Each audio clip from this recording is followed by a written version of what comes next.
Hello and welcome to the Fellowship Phase, an Adventures in Middle-earth podcast. I'm Josh and that's Callum, and we're going to give you inside information on how to find your own path through Tolkien's world.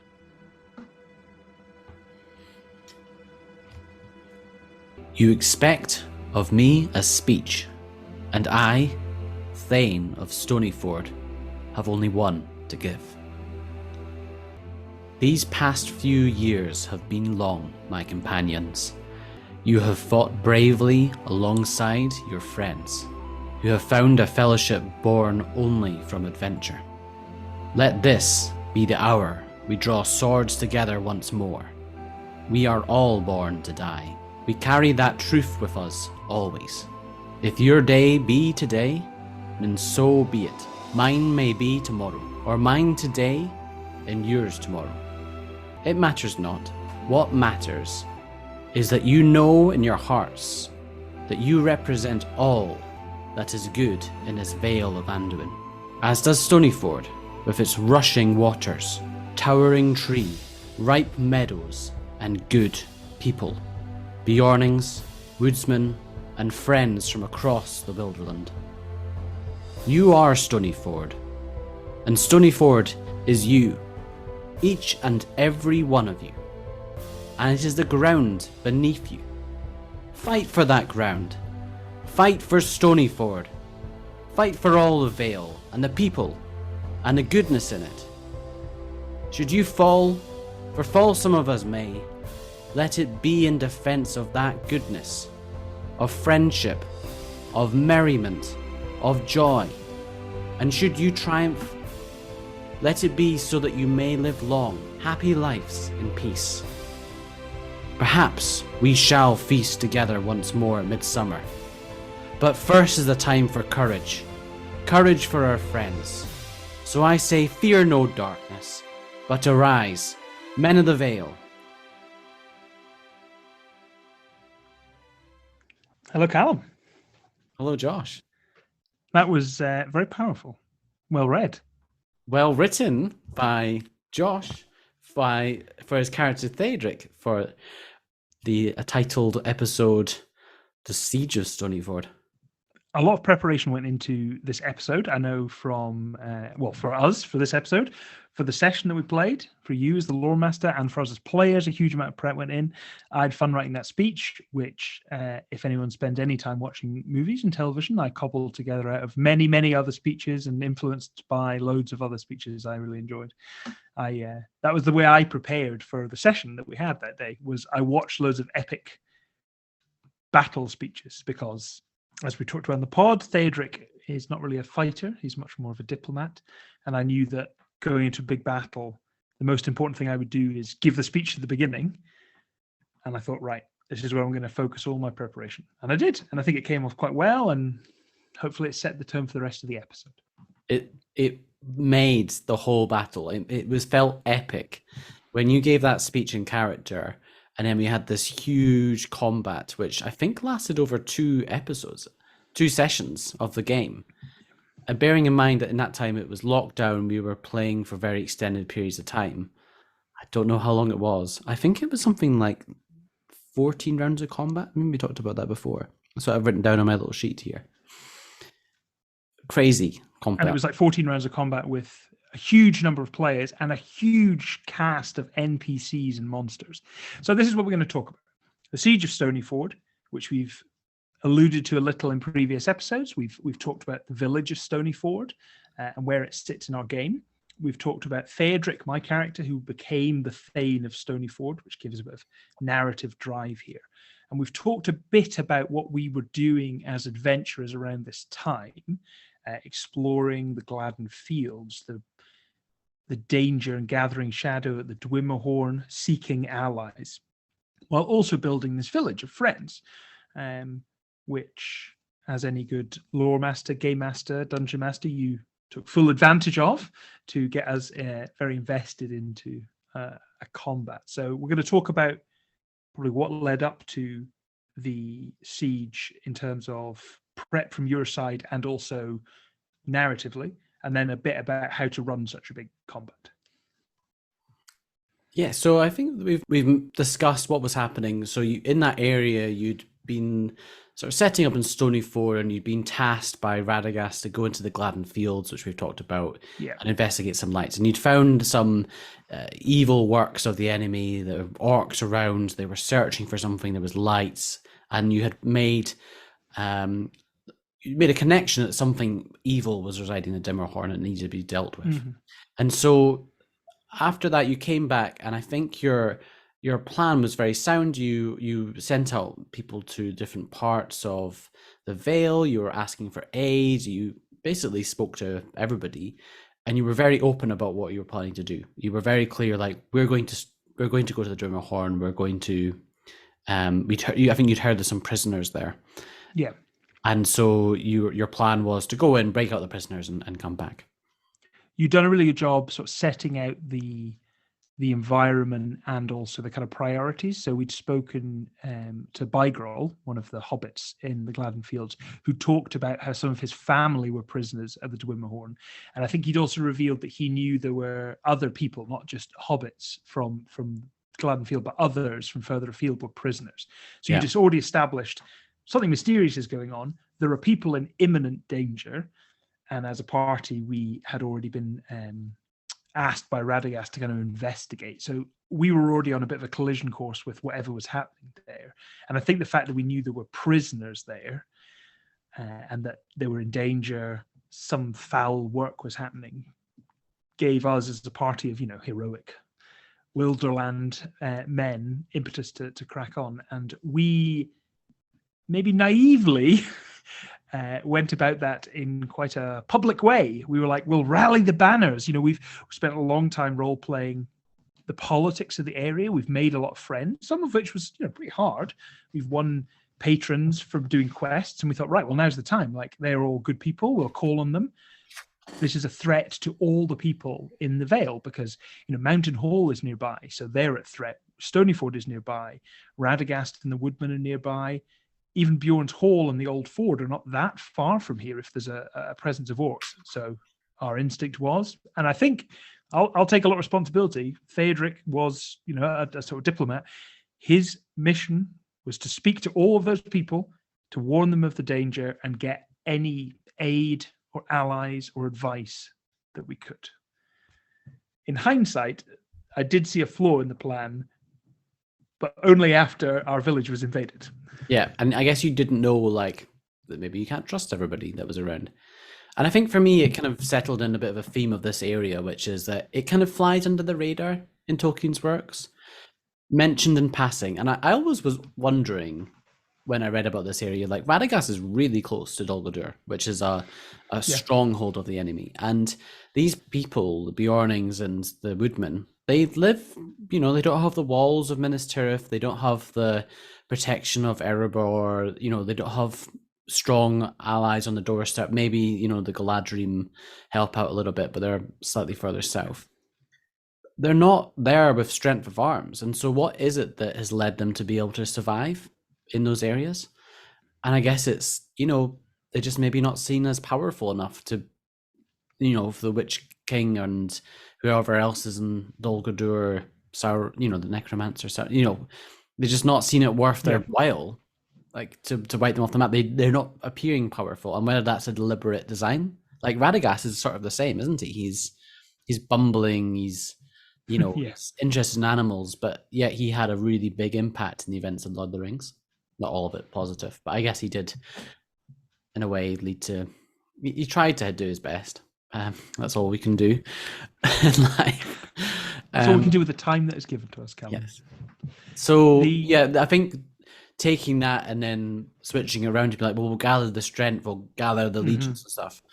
It's kind of the antithesis of what those people, how they get by and survive. It's much more low key and hidden. We learned a very valuable lesson, which I think we have applied throughout our many sessions since then, is that we can't trust everyone. And even if we as characters, want goodness in the world and are trying to be heroic, not everyone is. And that something we've talked about a lot before, the idea of the shadow always being kind of on the doorstep, that means we have to tread quite carefully about what we do. We can't make a big noise and stomp around the Vale of Anduin and alert the enemies to the fact that we're gathering, the strongest army, or not army, strongest force that's been seen in that area for some time, and not expect there to be consequences of that. Yeah, like all the times that they succeed in Lord of the Rings, it's apart with a couple of exceptions, but the Fellowship of the Ring is a small endeavor. The Hobbit is a small group that sneak in, and arguably they don't really achieve anything other than getting Lake Town burned to the ground. But why is it called that? Who knows? We'll never know, since it's burnt to the ground. Yeah, burnt to the ground. All the records were burned with it. So, yeah, I think when you were praying for that, I don't know when I decided that this is how I was going to react.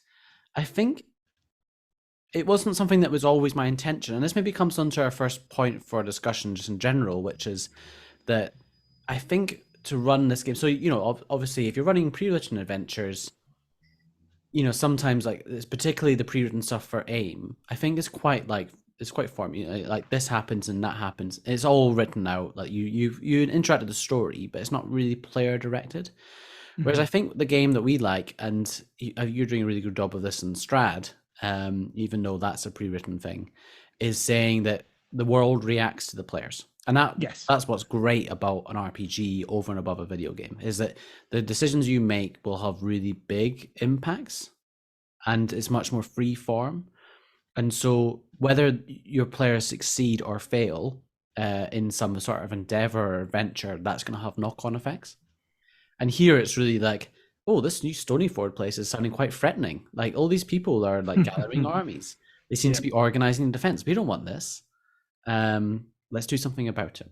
And so I think it was maybe when you were taking like ages and ages prepping stuff and making a big deal of it. I was like, well, there's people around that aren't interested in you and succeeding, and they're going to go tell someone. And if you take enough time, then I'll do the same thing, which is probably slightly easier to organize for Mordor because they've got really good administrators.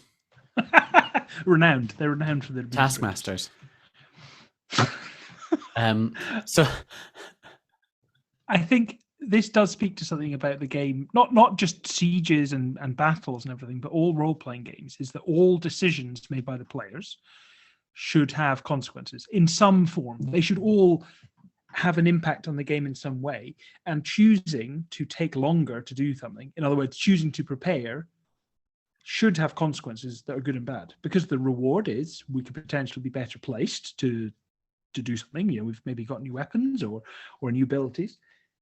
The downside is by taking longer, we give other people, other characters, other forces time as well. And you played with that well. Tying that into the themes that Tolkien sets out, and like how would they react in this setting?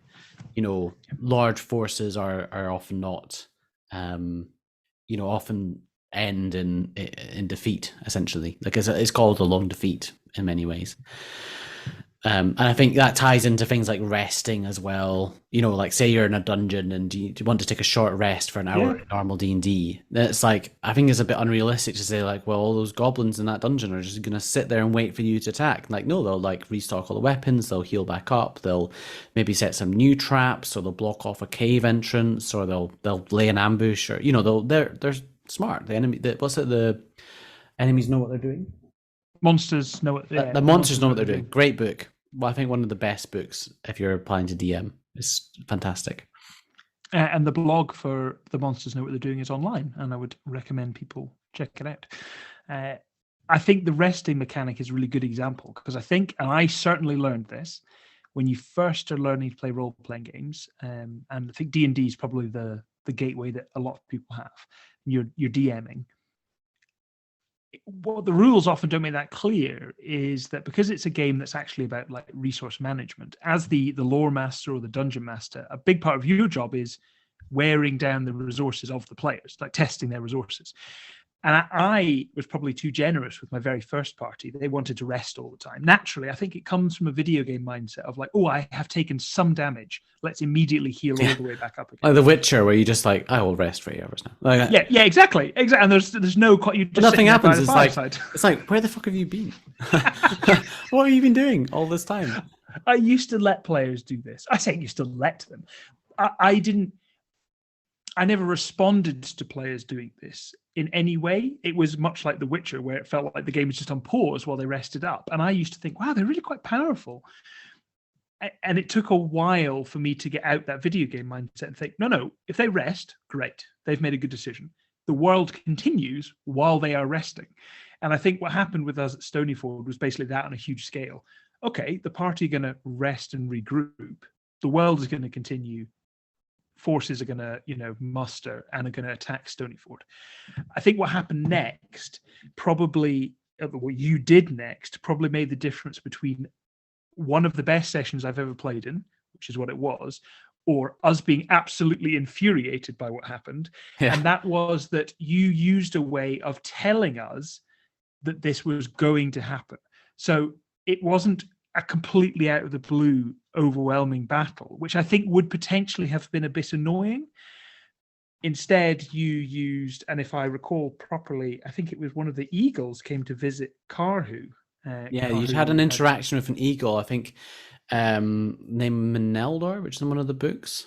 So Gwahir's the king of the eagles, and I think Meneldor's his brother or something along those lines. And it had an interaction where Karhu had removed some sort of thorn or something from its... Yeah. It established a rapport, which is interesting because there is discussion that the woodmen are particularly hostile to the great eagles because they steal their sheep.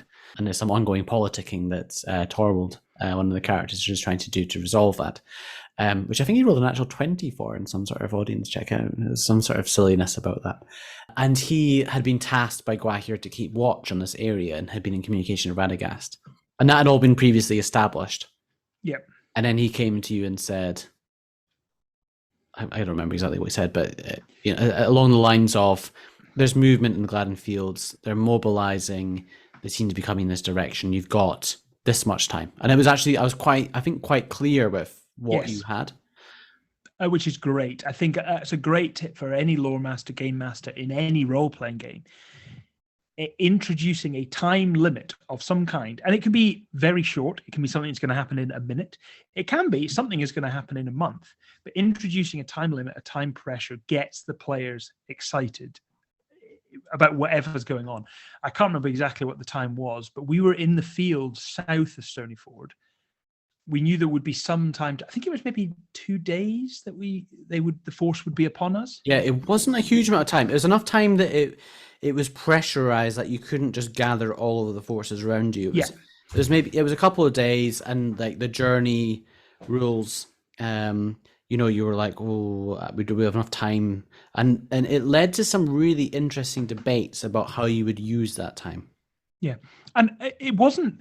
I think what was really good was, if you had just attacked us with a huge force at Stonyford, it would have felt like we had no choice in the combat coming. Now, we could rightly say that the combat was caused by what we'd done. We triggered the attack, but we wouldn't have had a choice about the battle massively. Whereas by telling us it's going to happen in this period of time, and that it pretty much is inevitable that the orcs are going to get to Stonyford, it's not forcing us to have a battle. There were things that we could have done. We could have used that as a window to go to the Dwimmerhorn. If we that was an option, we could have been like, we're going to sneak in while the forces are away. As characters, I don't think we ever would, because we cared for the village. We were invested in the village. We wouldn't just let it burn. Yeah. But I never felt like you forced us into the siege. It felt like we chose to go back to Stonyford, and we chose to set up a siege, which made it much more exciting. Yeah, that's an interesting way of thinking about it. At that time, I was still quite new to DMing, and I don't actually know. I think I basically just introduced this as a like, oh, this can be fun, and then prep later on, which is sort of my approach often. Is that, I'll just, like, oh, this feels right in the moment. Like, this is what the enemies would do, and then I'll worry about how that's going to work out. And also, I find that if I over prep, then because we do quite a freeform game, it becomes you go down a different path. But yeah, there was loads of options. You could have set up an ambush. You could have left the village and knocked it down and gone and like hold up somewhere else. You could have gone to Durmerhorn. I don't really think I thought about that much. I think I kind of assumed that you would go back to Stonyford and defend it, given how invested you were and how much work you've been doing on. I think you just finished building a new hall, which you were all very proud of. And I think that's what's interesting about it is like if you give people something to care about, and then threatening that can be a really effective tool. So it's not only just fight a battle, but it's also like defend the people and defend the village and what you're working towards. You were really invested by this point, which made the battle incredibly tense. And that doesn't have to just be about places. We had a game of our ongoing game of Curse of Strahd recently, which I run for the group, and a combat which I thought was pretty fun. You guys did well, but you all said was particularly good. You had recently rescued some children from a very dire situation and were returning them to a place of safety. And for one reason or another, a long-standing enemy caught up with you before you were able to get them to a place of safety.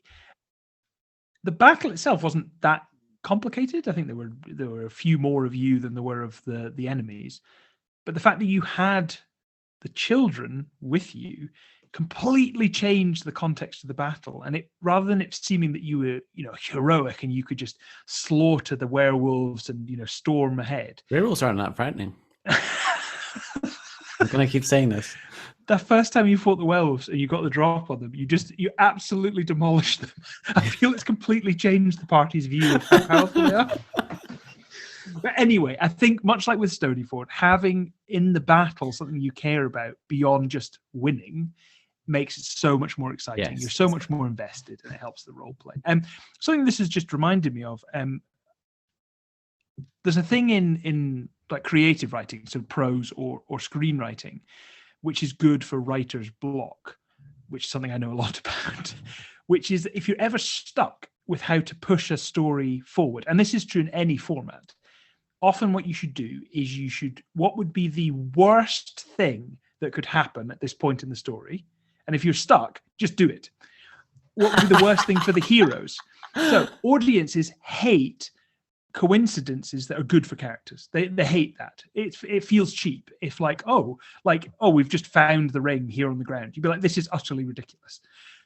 Audiences love coincidences that hurt the heroes. So if an orc just finds the ring on the ground, audiences love it and it causes chaos. And I've found DMing sometimes when I've been on the back foot, maybe you've done something unexpected or I don't know, or there have been cases where I think, the plot's a bit, it feels a bit muddy, like I don't know where we're going.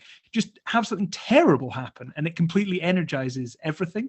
And I think this was exactly that. Not true. That we were stuck, but basically what was the worst thing that could happen? Oh, our beloved village is going to get burnt to the ground. And I think that's very in-fitting with the context of this is between The Hobbit and Lord of the Rings time. There's not a huge amount written, so you've got a lot of freedom, but things are declining. Like, it's a slow defeat. Things are going badly wrong. In this age, it's not the age of heroes. It's, terrible things are happening. So you've got pretty free reign to just, and it also wouldn't make sense if it was like, there's this hugely powerful group of people in the Anduin Vale who are, defeating all the enemies. Like, why didn't they come and help? Lord of the Rings. Join the Fellowship. Maybe we'll get to the Fellowship of the Ring when you guys will just take the ring. Who knows? So let's talk about so we've talked about the lead up, and you were warned by this eagle that the enemy were coming to Stonyford, and you were given some time. And I think what you did was you sent out various NPCs, and some of the PCs went to Woodland Hall, Mountain Hall, the Old Four, and Woodman Town with letters and communication asking for aid, with the expectation that hopefully some of them would come back. And was there anything else? So you sent out riders asking for aid? Riders asking for aid, also just a warning, basically, that this was happening. And we did know that Stonyford might fall. And actually, if it did and we hadn't sent out warning, it could be a massive problem. We then wanted to reinforce Stonyford or fortify Stonyford as much as we could in the short period of time that we had. We were very excited about this, and we had a good sort of dialogue with you talking about how we had limited time, so we couldn't just do everything, but we could brainstorm some traps and fortifications, and we'd do some rolls because there's time pressure for it. And if we succeeded, they would potentially then have a big impact on the battle. And things that we did were we created, I think there was already a small wall, but we added the wall around it. There wasn't a wall, but there was like a hedge, like in the same way that Bjorn's. There was like a small hedge, more to like make a windbreak. Yeah, there wasn't any fortifications apart from the existing ruins that are described there in the book. We added a bit of a palisade wall, which involved some of the characters making athletics checks. They needed to travel to cut down trees and prep. And I think you did a good job of allowing all of the characters to contribute. So I think both Torvald and Theodric, who are scholars rather than fighters, I think they could roll intelligence checks rather than like strength checks to basically contribute to the fortifications, I think. Yeah, Torvald had like an overseer or designer role. Runan was using his carpentry tools to like do joins.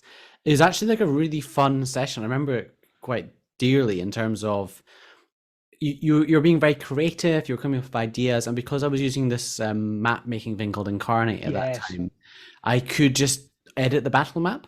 And so every time we played, there was a new bit added on. So a new house being added, and you built walls, so I put them on. You had like little mounds that you put over it. We left the entrance where the road kind of cut through. We built a pit trap there, which was important. And a lot of these things that we rolled for, you said that depending on how well we rolled and how well we did it would have an impact mechanically on how good they were. So I think the way that we did the trap was depending on how much we succeeded in creating the trap would then affect the DC for an enemy to get across the trap, which was really exciting because it felt like each individual thing we do, we knew was going to have an impact on this future battle. Yeah, I don't think you get that much in 5th editions and Dragons. Or at least the games that I played in, because often the pace of the game is so rapid.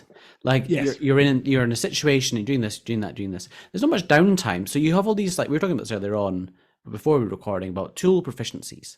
Yes, and it's very rare that you're in a situation where you've got all this prep time. I think Critical Role, like they tend to take a long time prepping and doing stuff, but even then it can be quite situational. Whereas I think in AiME, because you don't have magic and you have maybe a slower pace and the rest mechanics are slower, that you can bring in more of this preparation planning. And so although there's a lot less stuff you can do, the rules are less developed and the subclasses, and there's a lot less options, it does lead to a lot more creativity. Yeah, I think that's true. In the same way that, like, I have a computer sitting in front of me which is incredibly powerful and I can create so many different things on it. But I think it's easier to be creative with a simple piece of paper and a pen, because you're not presented with too many options. Maybe that's not the best analogy. No, I actually do know what you mean. I think the way that we went about this was exciting, and the time pressure made it fun.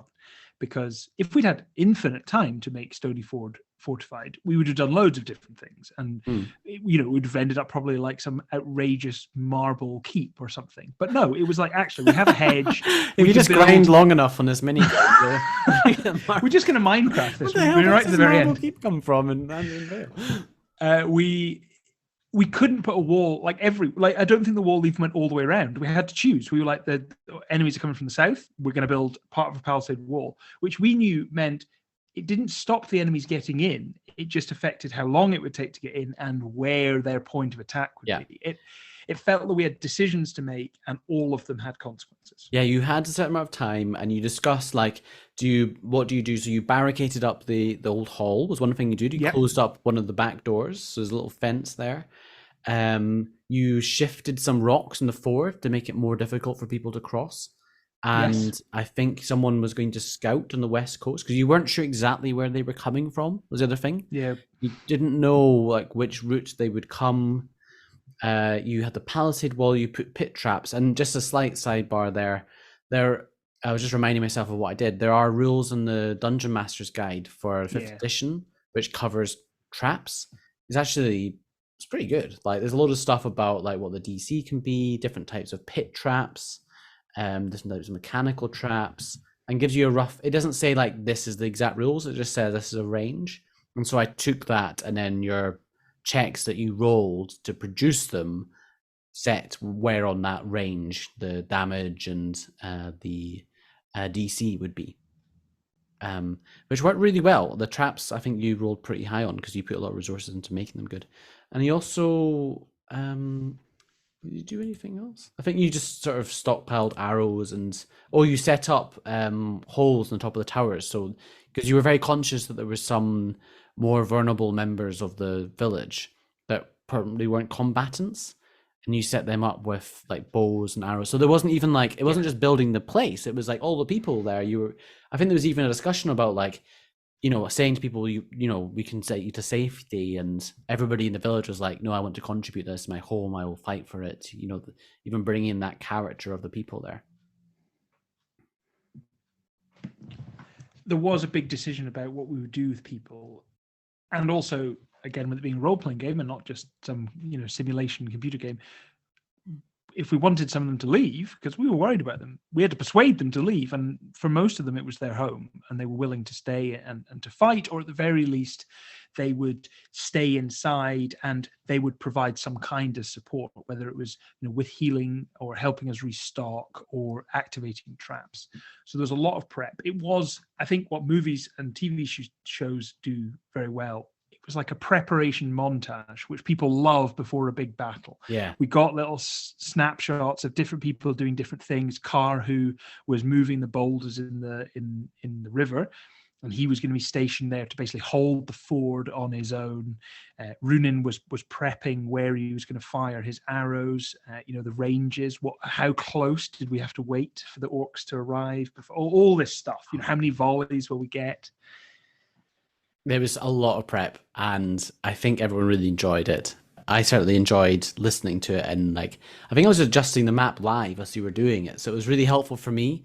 Basically, the prep, it was my prep session was you guys talking about how you wanted to prep and me implementing it. And I was very deliberate in that before you had that session, I knew what they were going to do. I knew the enemy's plan.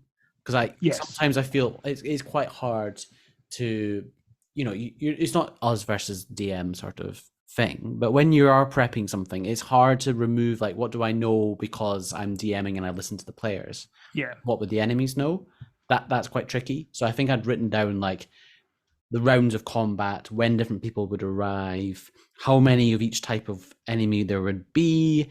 I'd set up all their profiles, so I had a very good idea of what you were going to be facing. And I think I maybe dropped some hints about stuff, but you didn't know the exact numbers.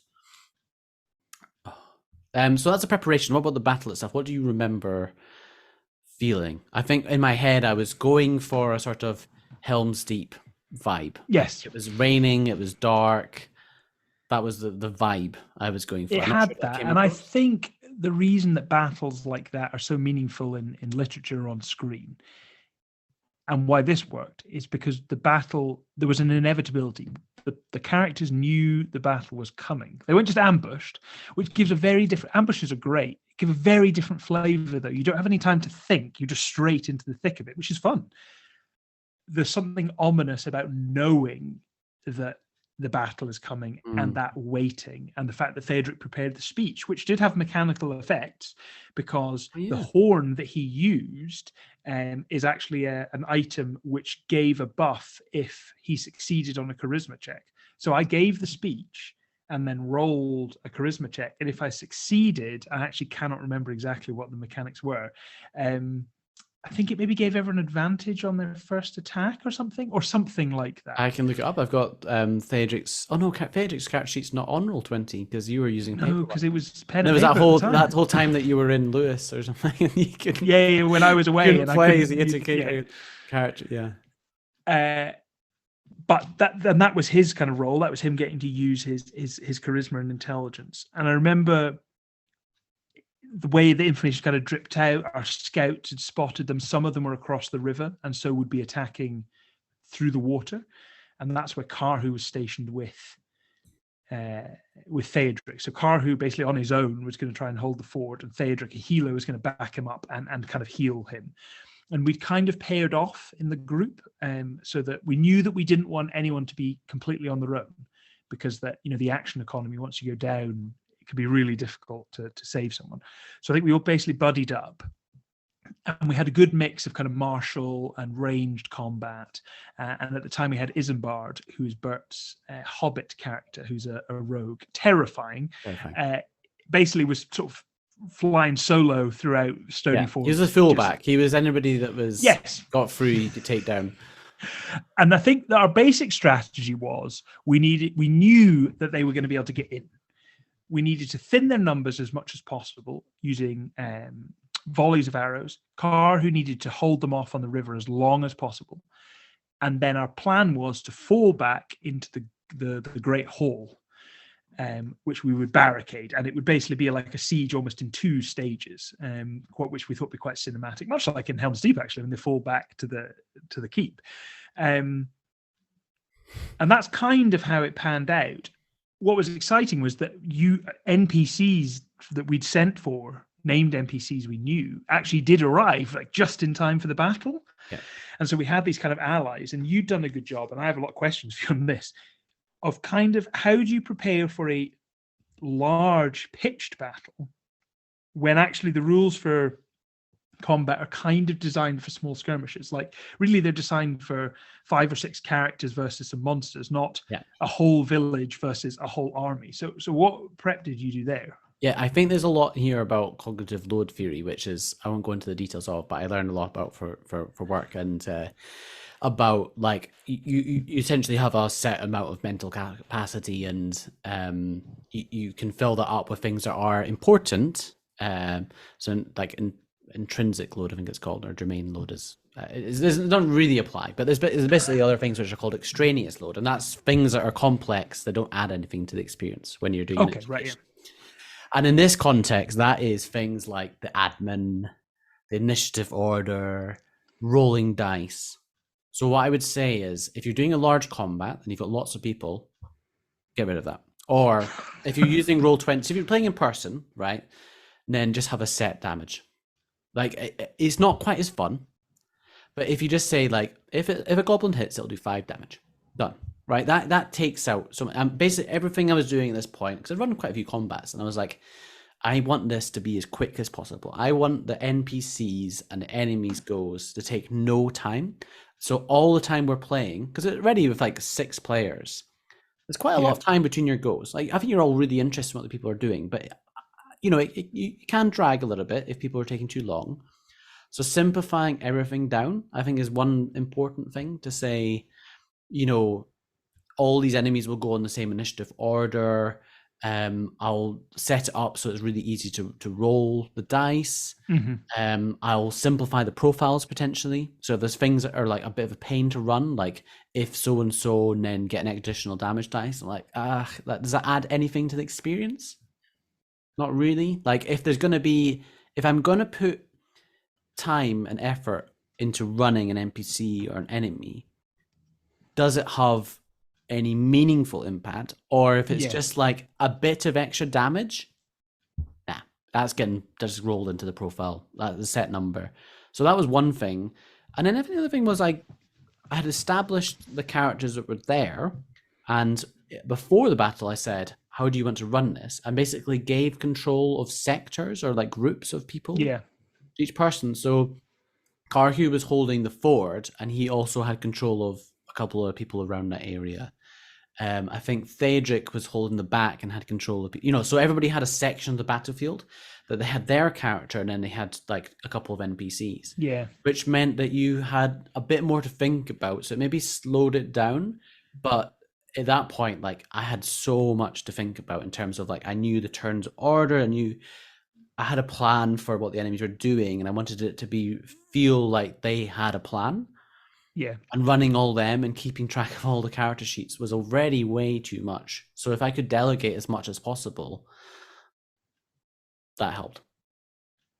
It made a lot of sense. And actually, I think giving us control, or at least letting us roll some of the dice for the NPCs in our kind of little area, added to the epic feel of the battle, because it felt like, you as the lore master had more to do because you were handling loads of monsters in different areas, but it felt like we also had like our own little units to play with. It felt like the battle had scaled up, and it had the added advantage of taking admin away from you, which is good. Yeah, plus. I think I'm very happy, and I think we're really lucky in that we've talked about this before, but there is a lot of experience in the group. It's not like I'm not the forever DM, and so I can really lean on the rest of the group. So I think that's maybe the third thing over and above like simplifying the rules where you can, giving control to players of NPCs, which is fun for them and easier for me, but also delegating some of the rules management. So can you delegate, if you're playing in person, delegate initiative order, because that makes it a lot easier. Or the traps, I think I sort of delegated that a little bit. Or like if there's any rules questions that came up, like James is our rules expert and he's always looking stuff up, and that's really, really helpful. Like we were playing yesterday and he looked up a couple of things just on the fly without even really needing to ask him to do, and it's just it just takes some of that load off you so that you can focus more on the things that really make a difference to the game, which is like, how do the enemies behave? Maybe adding a bit of role play, or like adding a bit of extra description, not all the time, but like trying to add things as, the mechanics and the rules and the numbers, they're there and they are needed, because otherwise you just say, oh, I win. Like I jump off the cliff, I do this amazing attack and it's awesome and everyone loves me. Great. Okay. That might be what you want, but I don't think I think what you need is the mechanics underlying it. But as a DM or the lore master, I always feel like the thing that I'm trying to add is like the feel of it, like get you into that mood. There's a description, like the communication, using the words, and that's quite hard, I think. You have to really think about what you're going to say. You do, and you want to. You as the DM don't want to create moments, but you want to create a kind of canvas so that the players can make these heroic moments in the game. And I think you don't want to force them, but you want to make sure they get as much of the spotlight as possible so they get to do the cool things. Yeah. I love that, the way about Matt Mercer does it, when the famous lines of, how do you want to do this? Yes. And I think what I love about that is that he gives people freedom to do some of that narration and storytelling.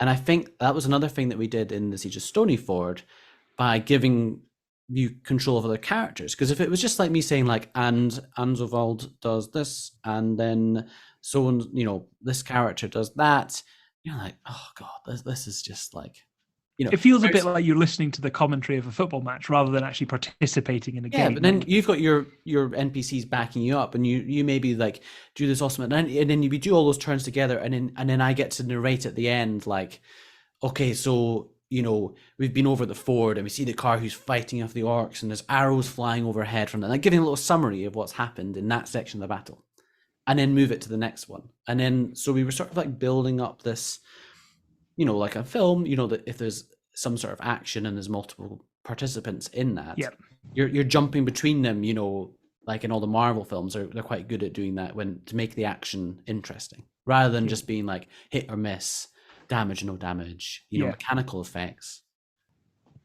At what point did the next stage of the battle happen then? Because various people came in. We had a lot of monsters coming in, but NPCs did arrive at different times. And there was a moment when Malbeth, played by Brendan, who we've had on the pod, he arrived. He wasn't there, if memory serves, at the beginning, but the player Brendan wasn't there. Yeah, he wasn't there, but he actually arrived in the middle of battle. I did that so many times of him. Oh, it was great. We were we were playing on online, so we were on video call, and so he literally just appeared on the screen and his character arrived in the thick of battle, which was so exciting, and it Most felt like the heroic moment. battle moved to another like phase of the battle. Yeah, so the phases were essentially written. So there was like the initial, like, I was thinking about how would they do this? Well, they're not expecting much resistance. So like some Snaga scouts would come in, and there was this first line, and you made quite quick work of those. There was a lot of them, but it wasn't too challenging. And then we had some more like the standard orc warriors, like the core of the army. And that was, bogging down. I was wearing down your resources. I knew which turn order these were all going to happen on as well. So regardless of what you did, the first wave was the Snagas, and then I think the third round there was going to be more orcs, and then the Uruks were going to arrive, and then later on something else happened. And by wearing down your resources, it really ramped up the tension. Rather than it all being right at the very beginning, I think also if I'd introduced everything right at the beginning, you wouldn't have stood a chance. And it also allowed me to be a bit... I think it's so hard to prep what the difficulty level is going to be, what the challenge rating is. With 6 players and like 8 NPCs and all these defenses, no idea. Absolutely no idea what needs to challenge you. So by doing it like this, you can say, that was quite easy. I'm going to add a bit more orcs in. Copy and paste those tokens. Oh, they're not doing really well. And I think it resulted in a battle that meant that you kept feeling you were doing okay, and then the tension would ramp up. Yes. And it got to a point where I'm pretty sure everybody thought you were all going to die, and it was hopeless. Oh, 100%. I definitely reached that point, and it felt earned on your part and our part. Like it felt like we'd done really well. A few maybe mistakes or missed rolls. We maybe misjudged something, and we were wearing down and wearing down. We lost some big NPCs. Some of us, I think, went down and needed a bit of healing and needed to be dragged towards the hall. We reached a point where I think we were getting barricaded in the hall. Yeah, basically got to a point where you're like, sound the retreat, we need to leave. Like, everyone was getting overwhelmed. There was a couple of people that were doing okay, but most people were badly injured. And Malbeth had arrived on horseback with reinforcements and had used one of his character abilities, which was like Elbereth. I can't remember the exact line in Elbereth. There's something that I think Aragorn says, or is it maybe Frodo? But like a really powerful ability. Which unveiled his like royalty and his like his power, and as a Dunedain, that was like a huge moment, and it felt like that was like the turning the tide, and it went back. And what I'd done basically was ramped up the tension until it got to a point where I could sense that you were all like, "Oh God, we're not going to win," and then that's where I stopped adding anything else in. Because basically, I was like, I need to get to a point. Like, what do I want? Well, I want you to win, ultimately. Like, I don't want to kill the whole party, because that's not fun, is it?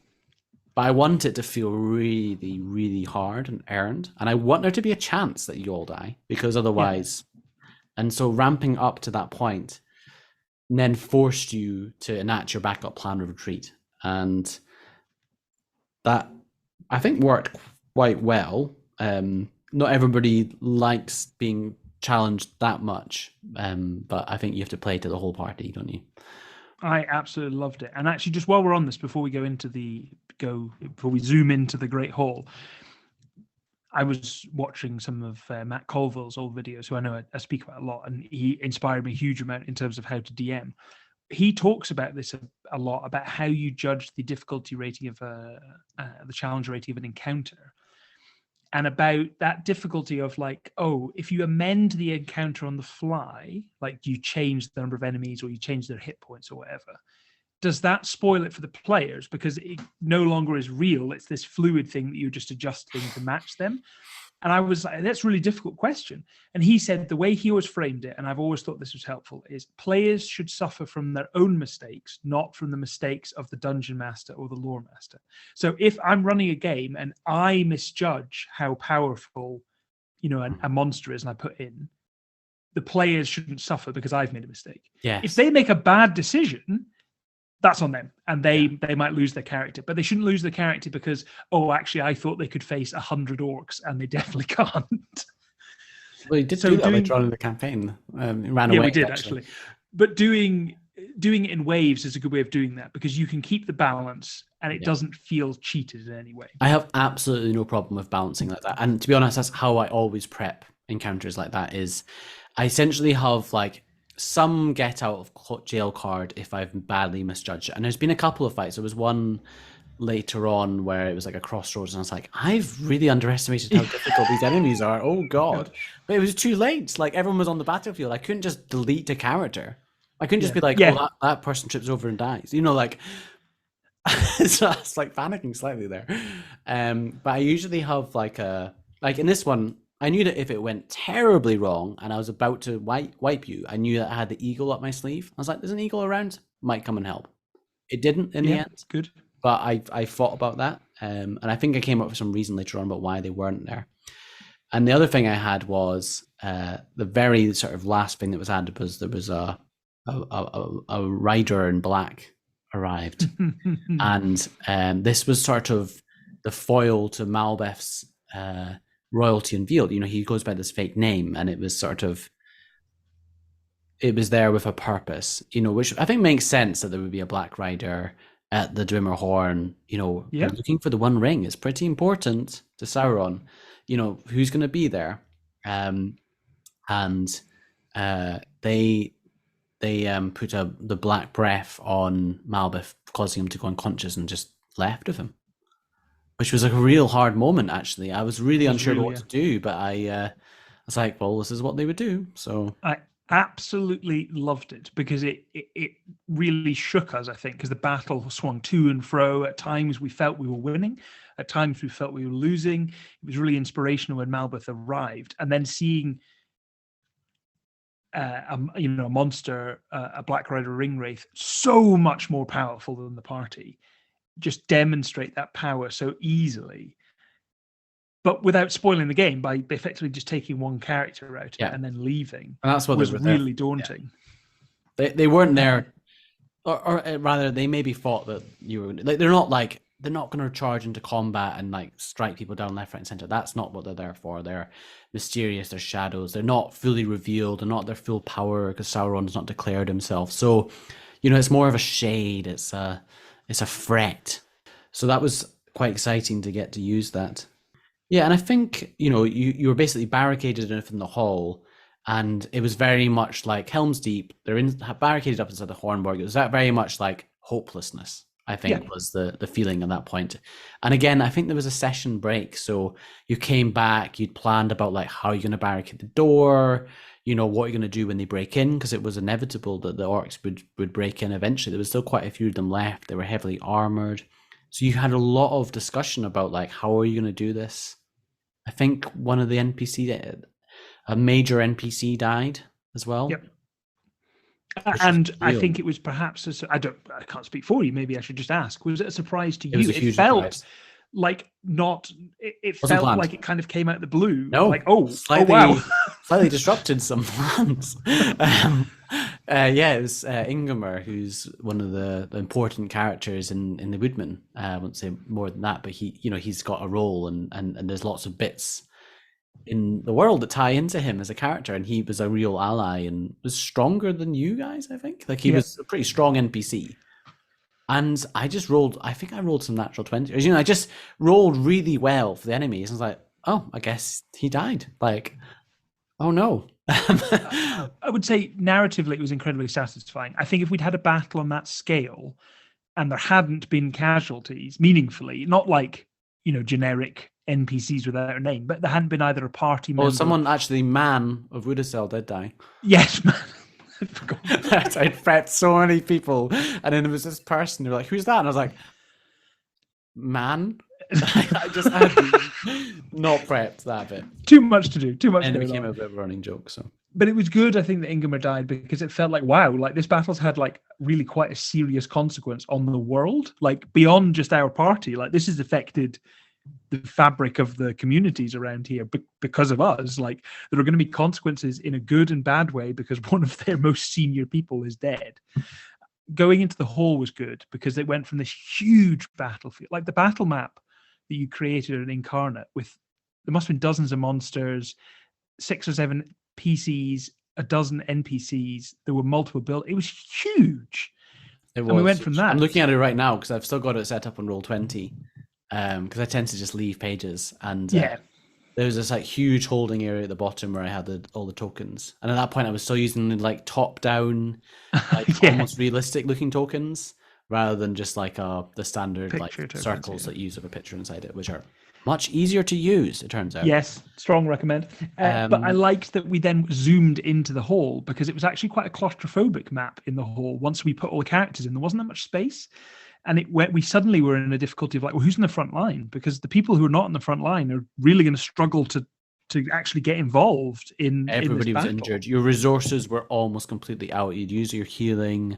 Yeah. You know, you were really scraping. It really forced you to draw on what was possible. And I think that's the creativity aspect is in AiME rather than 5th edition. You know, in 5th edition, I feel like it's sort of like you're a spellcaster, you cast your spells, or you run out of spell slots. Oh, there's nothing I can do. Whereas this, it's because it's so much simpler. It's like, well, no matter, even if I got 1 hit point and I've used all my expendable features, I can still, like, I'm a skilled craftsman. I can cut this piece of wood. I can make a barricade. I can bandage up a wound. I can do all this sort of role play in a way that's a bit more creative.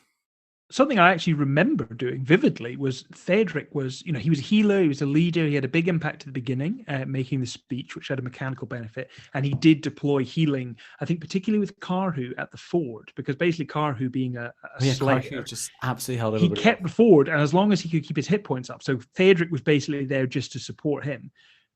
Theodric was out of all his abilities, and he dealt so little damage, like to the point where it was almost never the optimum thing to do was for him to attack. There was almost always something better. He was out of everything. We were in the hall, and I remember thinking, I think there was like a warg and an uruk were coming in, and I thought to myself, he's not going to do any damage here. And I think for the first time in my roleplay career, I used the help action to give advantage to someone else in the combat. And what I basically roleplayed it was that Theodric stood next to Karhu, and Theodric kind of like fainted a bit, like distracted with his quarterstaff against the warg to give Karhu an opening. And I felt cooler not even rolling the dice, and then Karhu, did big damage. But that's that creativity. Like we'd worn down to the point where I wasn't rolling any dice. Yeah. Yeah, I think the attack had happened overnight, and so I had planned that at a certain round, I think it's the 12th round, that dawn would break, which would have a big impact. So I was like, I know that this is going to, and I'd set that all up with the timing and stuff. Again, stealing heavily from Helm's Deep, but like, who cares? Like, it's a great story. It's a great story. Just, what does it feel like? And that's kind of what you're capturing into. Like we've talked about this before in terms of the pros and cons of running a game in such a well-known setting. Yeah. Hark back to that. Make those references. Just be like, you kind of want people to be like, oh, that's a bit like X in Lord of the Rings. That brings them into the immersion. Great. Good. And you also see the same sort of themes being repeated through like the different ages of Tolkien's world, the similar sort of stories, the fall of Gondolin, the fall of Minister, like all these same ideas coming out. So if there are similarities, you'd be like, well, that's a Tolkien way of doing it. Yeah, absolutely. I totally agree with you. A moment we must touch on, because it remains one of my favorite moments in the whole of our, maybe I'm going to mention the same one. The whole I think I know which one you're going to say, because I was just thinking in my head, like, we haven't even mentioned that yet. So there were a lot of named NPCs there, including Ingmar, who we only found out really from you later how big an important impact he could have had one way or another. And there was a lot of roleplay that followed. There were also named enemies on the map, including Magric, who was a kind of a villain who we didn't fully know what the agenda was, but we knew that he was linked to a lot of what was going on. And we'd been kind of pulling at that thread, like we knew there was something there. He was dangerous, and he had a vendetta against the village and against us, and we knew he was a threat coming at the same time. He'd snuck into the village. Isambard, the deadly hobbit I mentioned earlier. You'd also kind of to note, Isambard had been like scouting out Rafik and Magric and like seeing them meeting, and had this really weird encounter where he'd snuck up on them but then failed a stealth check, so they saw him, captured him, but then he had this really creative way of escaping and then robbed them or something. Yeah, he then stole them. Really strange series of events. It was really creative and really fun. But he had quite a sort of history entirely separate from the party with Magric. there was a point the battle's raging everywhere. Magric had snuck around the back of the Great Hall, where Isambard actually happened to be hiding, ready to ambush someone different. And Bert, playing as Isambard, ambushed Magric, who didn't realize there was an enemy there and was just trying to sneak around. He was trying to sneak in the back of the hall. He was going to try to open up the back door or get in a window.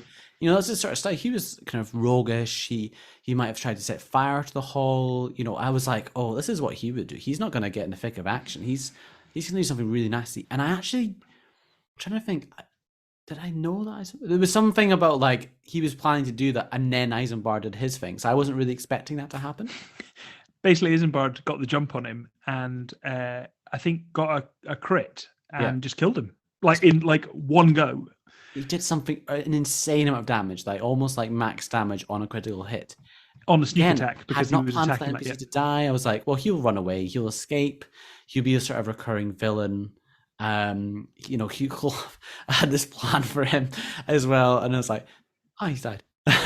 Just as a player in that moment, it was brilliant because at one end of the battlefield we had this heroic, you know, Malbeth riding in, really like dramatic, literally the cavalry arriving, and at the other end, an equally heroic moment of one of the party killing really quite a dangerous, ominous enemy. And although we as players watched it happen as the audience, none of our characters knew it had happened. Yeah. Like it was this quiet moment that happened, and it was very in keeping of him being a rogue or him being a treasure hunter and, you know, in the shadows. That was such a hilarious moment. It was just from the moment of like, yeah, I've killed him. Like, oh. Not everybody else knew he was there until after the battle. Like, yeah, it was, yeah. So eventually dawn did rise and the orcs got disadvantaged in the sunlight, and that led to the you know, eventually the party were able to fight their way out. I was really surprised that no player characters died, and I didn't hold back. You know, I talked about like introducing in waves and trying to set the difficulty, but I never fudged any rolls. Like there was nothing, there was no you know, I didn't take it easy on you guys. It's just trying to set up what the challenge level was. I think there was something total like 30 or 40 orcs, might have been about level 3 in a ring race. So quite a lot of challenge. It'd be interesting to work out like what the challenge rating actually was. It was wild. It was. I don't have time in life to work out challenge ratings, to be honest. I just don't bother. I've done it now and then, but that's a whole other conversation. Let us not detract from the joy of the siege, which it remains one of my favorite sessions, and we've probably about 50 sessions on from that, and we still think about it. It had huge consequences for the game. You know, characters dying or NPCs dying, villains dying. It affected the course of events. It changed how our characters saw a lot of things, I think. Yeah, there was a lot of lessons learned. And the next thing that you did was you went to the Dwemerhorn and went to rescue some prisoners who may or may not be important for the upcoming plot. Yes, indeed. They may or may not be important. And I definitely did not know that one of them was definitely going to be important in future. It was a brilliant moment. It was one of my favorite sessions. And I think there are a lot of lessons that I think that we as players learned, particularly going right back to what we were talking about at the beginning, that all of our actions have consequences. And if we're going to be loud and proud about getting allies, that runs a risk. It was a moment where your actions really made the world feel real, that the way we'd acted, we brought about this attack. And actually, I think we did reflect after the battle that, hey, if we could have snuck into the Dwemerhorn and not tried to raise allies, and this whole segment of the story would have been totally different. And it felt very real and a real success of but then equally, like talking about success, you know, this was a success. You successfully defended Stonyford, successfully defeated a load of orcs, and one, it meant that you went into the Dwemerhorn with a bit more knowledge about the abilities and capabilities, that there was some sort of very high level creature there which you were very scared about when going to Dwemerhorn, and you'd also cleared out a load of the garrison. So I knew the number of orcs that were at the Dwemerhorn. I knew how many orcs I had sent to the siege. It, you know, adding up and down. Like I knew whatever number it was, I would take off the garrison. So when you went on to the next adventure, it was easier because of that. I loved it. A brilliant session. Loads of lessons, I think, hopefully for players, for lore masters. I certainly did, and I know that you learned a lot from doing it. Yeah. Fond memories of thinking back on it. This is one of the things of the podcast I've most been looking forward to talking about, because it was one of my favorite moments. And I think we could briefly, if you'll humor us, talk about the podcast itself now, because we've been doing now, I think this is our 14th episode when it goes out. And we've had some absolutely brilliant feedback from people who've been listening and who've commented, who shared it on social media, and a big shout out to the AiME subreddit, which is such a good community, I think, for sort of sharing information around the game. They've been really supportive of the podcast. So thank you very much to everyone there who's commented. Please send in any questions or ideas. We're always up for, tailoring our content and ideas and episodes to what would be most helpful. Something that would be a big help to us, if you can, is if you can like or share or review any of the episodes wherever you get your podcasts, whether it's on Spotify or Apple or Podbean. We're now on Apple, which we weren't on for a while. Yes, we've resolved that. It was not the easiest thing in the world, but I feel there must be a Tolkien line we can use here. I'll think of what it is. Any sharing or commenting, liking, makes a huge difference to the podcast, just extending its reach. And we're absolutely loving doing it, and we intend to continue doing it for a very long time. And we just want to get you as involved as possible. So if you could, we'd be very grateful. And next time we can tackle talking about the Dwimmerhorn and us laying siege to that dark fortress in a kind of light and shadow version of the Siege of Stonyford. I think I found the Tolkien quote to do with Apple. Oh, good, do it right. And what you're not going to edit it in, so we're going to have me clumsily saying there is one, and then you're going to sound smart at the end by giving us what the quote is. What about second breakfast? Promptly getting hit in the head of an apple. I think that's as Apple as we're going to get right here. Good.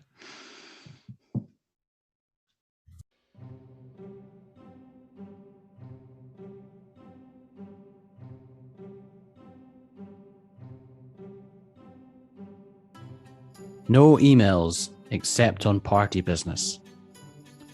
And comments, suggestions, and questions to thefellowshipphase@gmail.com. The long year turns to its close. Much we have accomplished these last seasons. Our fellowship disbands, but is not broken, and we will return on the next episode of The Fellowship Phase.